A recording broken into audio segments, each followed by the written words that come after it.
Assalamualaikum warahmatullahi wabarakatuh. Halo adik-adik semua. Apa kabar kalian hari ini? Dimanapun kalian berada, Ibu berharap kalian baik-baik saja ya. Hari ini kita akan belajar mengenai tema 1, selamatkan makhluk hidup. Subtema 1, tumbuhan sahabatku. Dan pembelajaran 1. Sebelum kegiatan belajar dilakukan secara bersama, Ibu akan menyebutkan tujuan pembelajaran yang akan kita capai pada hari ini. Yang pertama, setelah membaca teks tentang perkembangbiakan jagung, siswa mampu menemukan ide pokok dan informasi penting serta menyajikannya dalam bentuk diagram. Yang kedua, setelah menemukan ide pokok dari bacaan, siswa mampu mengembangkannya dengan menggunakan bahasanya sendiri secara rinci menjadi sebuah tulisan. Yang ketiga, setelah mengamati bunga, siswa mampu mengidentifikasi perkembangbiakan generatif melalui gambar yang dibuatnya dan manfaatnya dengan benar. Yang keempat, setelah berdiskusi, siswa mampu melaporkan perkembangbiakan generatif melalui tabel dan manfaatnya dengan benar. Yang kelima, setelah membaca teks tentang ASEAN dan kehidupan sosial budayanya, siswa mampu menyebutkan kehidupan sosial budaya dari dua negara ASEAN terkait kondisi geografisnya dengan benar. Yang keenam, setelah berdiskusi, siswa mampu menulis laporan tentang perbedaan sosial budaya dari dua negara terkait kondisi geografisnya dengan benar melalui diagram pen. Baiklah anak-anak, langsung saja kita masuk kepada materi kita yang pertama. Coba perhatikan berbagai tumbuhan di sekitarmu. Apa manfaat tumbuhan bagi kehidupan? Untuk menjawab pertanyaan Ibu, coba kalian perhatikan gambar di samping ini. Dalam gambar di samping, terlihat bahwa manusia dan hewan memanfaatkan tumbuhan sebagai bahan pangan. Jadi, tumbuhan merupakan sumber kehidupan bagi makhluk hidup. Lalu, adakah manfaat lain yang bisa diperoleh oleh manusia pada tumbuhan? Nah, Ibu akan menjelaskannya pada kalian. Manfaat tumbuhan bagi manusia yang pertama adalah sebagai sumber energi, yang kedua sebagai sumber vitamin untuk kesehatan, yang ketiga sebagai sumber oksigen untuk bernapas, yang keempat sebagai pengikat air tanah, dan yang kelima sebagai peneduh dan memperindah kehidupan yang ada di bumi.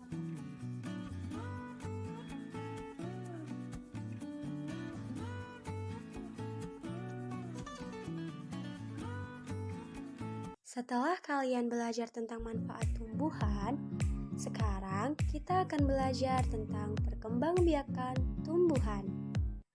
Perkembangbiakan tumbuhan yang akan kita pelajari yaitu tentang perkembangbiakan tumbuhan jagung. Bagaimana jagung berkembang biak? Jagung merupakan salah satu tanaman yang dijadikan bahan makanan pokok di berbagai tempat, juga di Indonesia. Contohnya, penduduk Pulau Madura menjadikan jagung sebagai makanan pokoknya. Jagung merupakan salah satu tanaman penghasil karbohidrat yang sangat diperlukan oleh tubuh. Seorang petani jagung memulai pembiakan tanamannya dengan menanam biji jagung. Setelah 3-4 hari, bakal tanaman akan muncul di permukaan tanah. Tanaman jagung akan terus tumbuh menjadi besar. 3 hingga 3,5 bulan, buah jagung dapat dipanen oleh petani. Buah jagung yang berbentuk seperti tangkai pada mulanya berupa sekuntum bunga. Bunga jagung memiliki helai-helai rambut halus pada bagian ujungnya. Pada helai rambut tersebut terdapat tepung sari. Tepung sari akan terbang terbawa angin ketika angin bertiup. Tepung sari yang terbawa angin sebagian akan jatuh di kepala putik yang terletak di bagian bawah bunga pada pohon jagung yang lain. Ketika itulah terjadi pembuahan. Bunga jagung tersebut terus berkembang hingga menjadi buah jagung. Perkembangan itulah yang dapat diamati dari waktu ke waktu. Buah jagung akan siap dipanen ketika rambut jagung sudah berwarna kecoklatan dan bagian tangkalnya sudah mengering. Apabila buah jagung tersebut dikupas, akan memperlihatkan biji jagung yang kekuningan. Bagian yang dimakan oleh manusia adalah biji jagung. Petani jagung harus menanam kembali sebagian biji jagung dari hasil, supaya jagung selalu tersedia sebagai bahan makanan manusia. Panen biji jagung yang tua dapat ditanam kembali. Dari sinilah akan dimulai lagi perkembangbiakan jagung. Nah, kali ini ibu akan memberikan tugas kepada kalian semua. Kalian bisa mendiskusikan diagram tersebut dengan teman kelompoknya. Lalu, kalian bisa mengembangkan isi diagram tersebut menggunakan kosakata baku. Materi selanjutnya yaitu tentang perkembangbiakan generatif pada tumbuhan. Salah satu tumbuhan yang berkembang biak dengan bunga adalah tumbuhan jagung. Tepung sari pada bunga jagung akan terbang terbawa angin ketika angin bertiup. Tepung sari yang terbawa angin sebagian akan jatuh di kepala putik yang terletak di bagian bawah bunga pada pohon jagung yang lain. Nah, perkembangan ini dinamakan perkembangbiakan generatif. Tahukah kamu bagaimana proses perkembangbiakan generatif? Amatilah gambar bagian-bagian bunga berikut ini. Bagian-bagian bunga terdiri dari mahkota, benang sari, kelopak, dasar bunga, tangkai bunga, bakal biji, tangkai putik, kepala putik, tangkai sari, dan kepala sari. Ibu akan menjelaskan mengenai perkembangbiakan generatif pada tumbuhan. Yang pertama, perkembangbiakan generatif atau secara kawin terjadi melalui proses penyerbukan dan pembuahan. Yang kedua, perkembangbiakan generatif pada tumbuhan diawali dengan penyerbukan, yaitu melekatnya atau jatuhnya serbuk sari ke kepala putik.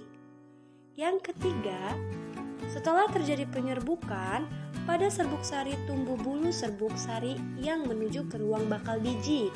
Kemudian, serbuk sari akan masuk ke ruang bakal biji melalui bulu serbuk sari.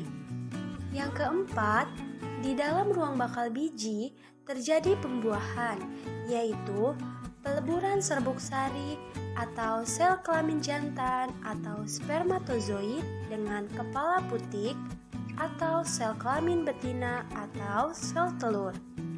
Yang kelima, hasil dari pembuahan adalah zigot. Yang keenam, zigot berkembang menjadi lembaga. Lembaga berkembang menjadi bakal biji.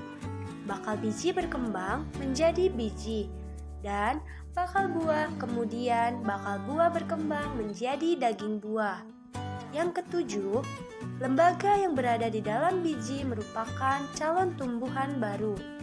Dan yang terakhir, tumbuhan yang berkembang biak secara generatif antara lain yaitu padi, mangga, durian, dan jambu.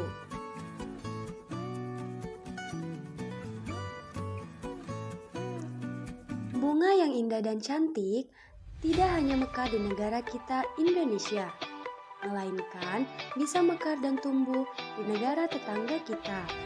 Hal tersebut dikarenakan kita berada dalam kondisi geografis yang hampir sama, sehingga bunga yang tumbuh tidak jauh berbeda. Sebagai contoh, yaitu bunga sepatu. Bunga sepatu biasa tumbuh di negara Malaysia. Di Indonesia, bunga sepatu bisa digunakan sebagai bahan pewarna, sedangkan di Malaysia, bunga sepatu disebut sebagai bunga raya atau bunga nasional. Yang kedua yaitu bunga Kamboja. Bunga Kamboja bisa tumbuh di negara Indonesia dan Laos.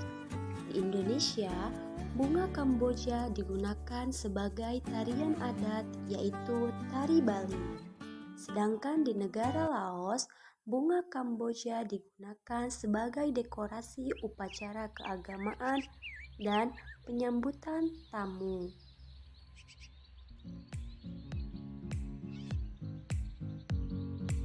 Indonesia, Laos, dan Malaysia saling bertetanggaan. Walaupun ketiganya saling berbeda negara, akan tetapi ketiganya memiliki persamaan dalam kehidupan sosial budaya.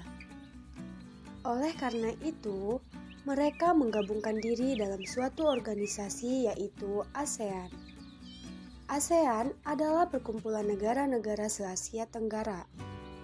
ASEAN memiliki 10 negara yang tergabung di dalamnya. Negara yang tergabung dalam suatu organisasi ASEAN diantaranya Brunei Darussalam, Kamboja, Indonesia, Laos, Malaysia, Myanmar, Filipina, Singapura, Thailand, dan Vietnam.